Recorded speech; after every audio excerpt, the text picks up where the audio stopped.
guys, and welcome to another blog post by me. This one is on relationships because we have Valentine's Day and relationships are all around us. Relationships affect our health, our wealth, our business success, our daily enjoyment, and even our lifespan. As an adult, you have more control over the health of your relationship than you might realize. First, you get to choose who you spend your time with. Second, you get to choose how you interact and relate to others. In other blogs, I've written about the who, like who you get to choose to spend time around and your responsibility there. This blog puts the control firmly in your hands by giving you 3 ways to examine the actual relationships with those people you've chosen to spend time around. So diving right into the 3 tools that will help you in your relationships. 1, tell the truth. Most of us don't walk around thinking we're dishonest. However, how many of us tell little white lies all day long? For example, when asked if we like our friend's skirt, we might say, yeah, I like it, even though we think it's hideous. Or when you're too exhausted to go to book club, do you say that your husband is running late and your son needs help with the history project instead of saying, I'm too exhausted to go to book club? Yoo-hoo, stop. Sure, our intentions are good. We are usually telling people what we think they want to hear, but why? Because we're afraid of what others would think, or we're afraid of how they would react? Or maybe we think telling someone the truth would be hurtful. All of these reasons are made from a good place, but are flawed in that we cannot control how another person thinks or feels. Ever. You cannot control how another person thinks or feels. We only control our own thoughts, and from our thoughts we have our feelings. And when we say things that aren't the truth, we end up hurting ourselves and others.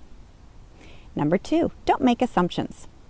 Thinking, he's late to pick me up. He must be ... She didn't call me back. She must be angry that ... He never returned my email. He must think ... He didn't offer me dessert because he thinks... Or she canceled our coffee because ... In all of these above situations, it is in our best interest to not finish the sentences in our heads and to communicate openly with the person instead. Why? Because we don't know what the hell the person is thinking. We like to make up a bunch of stories about why things happen, but we can't read other people's minds. I'm always telling my clients, it's not like you have a ticker tape on your head. So, you think, oh, my husband must not have blah, blah, blah. You don't know. Ask him, what's the worst that can happen? He tells you the truth, and then it's like, okay, well, we move on from there. Usually we're making up a whole lot crazier situations and stories in our head than what is actually the truth. The only way we know what someone else is thinking or feeling is if we open our mouths and ask. Find the courage to ask the questions in your relationships, and you will avoid drama. You'll avoid your own drama, the mental drama going on in your head as you're making up these stories, and you'll avoid the drama in the relationship. When in doubt, shout it out is a mantra I commonly use in my coaching. How does this work in real life? Take the example of your friend with the skirt. Take the example of your friend not returning your call.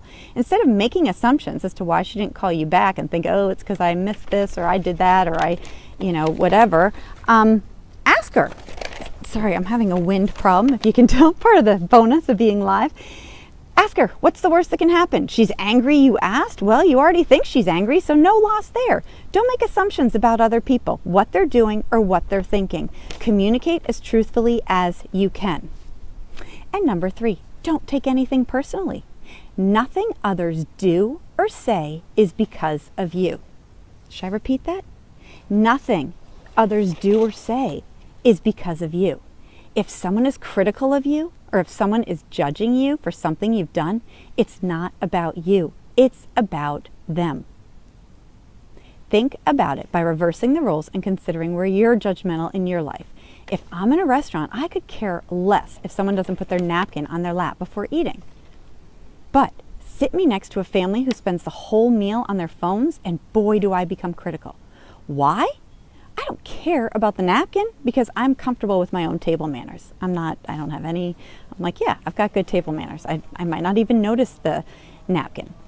However, the family's phone behavior triggers me because I'm sensitive about the amount of time I use my phone and its distraction in my life. It's something that I've been working on and I'm not as confident about as my table manners. When we can see that we're judging, what we're judging and how we're judging is because it's something we're working on or something on our own, we can see how other people's judgments of us is a projection of their own feelings and their own issues. It's their experience and it has nothing to do with us. Take this week to look at your relationships with an open mind. Be kind. Where are you not telling the truth? Why? Where are you making assumptions?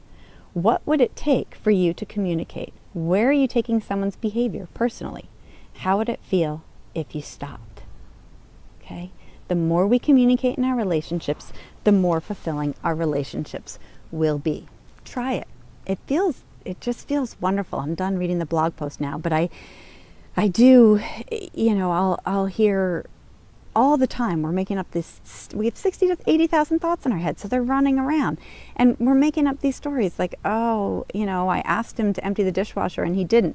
Oh, well, it must mean that he disrespects me. No, let's think of an alternative explanation. Let's ask him, hey, did you forget to empty the dishwasher? And he's like, yeah, I didn't like you. I disrespect you. No, it's usually no, but it's like, oh, I forgot, or oh, this, or all that. Just let's communicate. When in doubt, shout it out. Let's be as truthful as we can in our relationships. The other day, a girlfriend asked me out to dinner, and she said she was getting together. It was after the Women's March, and she said she was getting together with a bunch of friends, and they were going to talk about the Women's March. And I was exhausted, and I just said, no. And she laughed, and she's like, you aren't even going to try to throw in I have to do this, and I was like, oh, I'm sorry. I'm too tired. I want to go home and sit on my couch in my PJs with my sons. That's it. Okay. Yeah, I could have come up with something, but that's I'm honest and I open the doorway for other people to be honest. Where can you open the doorway for people to be honest in your relationships? You will feel more connected and have greater relationship health. Thank you. Let me know what you think. Bye.